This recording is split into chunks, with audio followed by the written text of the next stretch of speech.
एक शख्स फ्रांस के एयरपोर्ट पर वजू कर रहा था। उसको किसी ने पूछा, आप किस मुल्क से ताल्लुक रखते हैं? तो उसने कहा, पाकिस्तान से। तो साहिल ने पूछा, पाकिस्तान में कितने पागल खाने हैं? तो उसने कहा, तादाद का तो पता नहीं, वैसे थोड़े बहुत होंगे।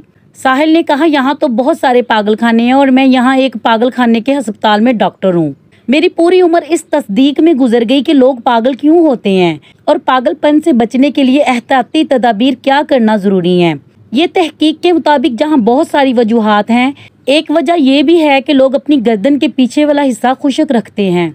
खिंचाव की वजह से इस पे असर होता है। जो लोग इस जगह को वक्तन फवक्तन नुमी पहुंचाते हैं, वो लोग पागल होने से बच जाते हैं। मैंने देखा है कि आपने हाथ पांव धोने के साथ साथ गर्दन के पीछे वाले हिस्से पर भी गीले हाथ फेरे हैं। ये देखकर मुझे बहुत हैरानी हुई। ये तरीका आपको किसने बताया? इस शख्स ने बताया, वजू करते वक्त गर्दन का मसाह किया जाता है और हर नमाज के बाद 5 मरतबा गर्दन का मसाह करते हैं।